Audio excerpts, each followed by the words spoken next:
విజయవాడ ప్రభుత్వాసుపత్రిలో అపహరణకు గురైన నవజాత శిశువును వెంటనే అప్పగించాలని కోరుతూ శిశువు తల్లిదండ్రులు బంధువులు ఆందోళనకు దిగారు. పాత ప్రభుత్వ వైద్యశాల వద్ద బైఠాయించి నిరసన వ్యక్తం చేశారు. ఆసుపత్రి సిబ్బంది నిర్లక్ష్యం వల్లనే తమ బిడ్డ అపహరణకు గురయ్యాడని ఆగ్రహం వ్యక్తం చేశారు. బిడ్డ కనిపించకుండా పోయి 30 గంటలు గడుస్తున్నా అధికారుల నుంచి సంతృప్తికరమైన సమాచారం రావడం లేదని ఆవేదన వ్యక్తం చేశారు.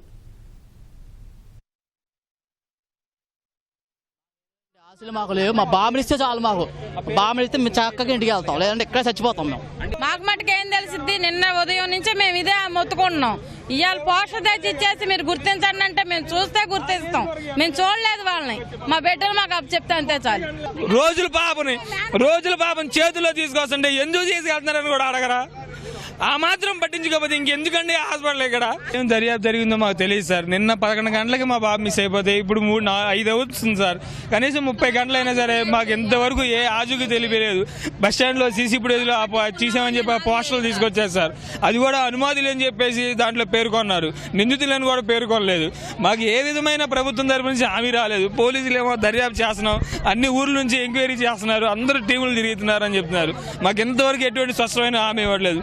మాకు ఎంతవరకు మా ఎమ్మెల్యే గారు వచ్చి మమ్మల్ని పలకనేయలేదు. మా నియోజకవర్గ ఎమ్మెల్యే గారు మా బాబుని వరకు మాకు అప్పగించండి సార్, దయచేసి చెప్తున్నాను. ఎవరు తీసుకెళ్ళినా సరే మీకు చేతి నుంచి దండం పెడుతున్నాను. మిమ్మల్ని ఏమి అర్థం చెప్పి మేము కోరుతాం ప్రభుత్వాన్ని, దయచేసి మా పిల్లల్ని మాకు ఇవ్వండి చాలు. వాళ్ళదే వాళ్ళ అశ్రద్ధ వల్లే ఇవన్నీ జరిగినాయి సార్. మా పిల్లడి మట్టికి వాళ్ళ అశ్రద్ధ వల్లే జరిగింది. ఇలాగా వాళ్ళకి తెలుసు, వాళ్ళకి ఎవరికి తీసేది, కానీ వాళ్ళు బయట పడతలా. ఇప్పుడు హాస్పిటల్ వాళ్ళు చెయ్యముంది, హాస్పిటల్ ద్వారానే బయటికి పంపించారయ్యా. హాస్పిటల్ ద్వారానే బయటికి పంపించేశారు. మా మనవన్ని కనపడకుండా చేశారయ్యా. పిల్లాడు కనపడలేదని తల్లి అడుతుంటే బయటకు వచ్చి దేవుళ్ళ లోపల సోత్రం అని అన్నారు. లోపల ఉన్నారంట, బయటకు వచ్చి ఎంక్వైరీ చేయలా. అదే ఒక ఎమ్మెల్సీకో ఎమ్మెల్యేకో ఒక ఎంపీకో కొడుకు మిస్ అయితే మటుకు అప్పటికప్పుడు అప్రమత్తం అయ్యి గంటల్లో మటుకు అలర్ట్ అవుతారనమాట. అంటే పేదవాడికి అంత పట్టింపు ఉంది ఇక్కడ.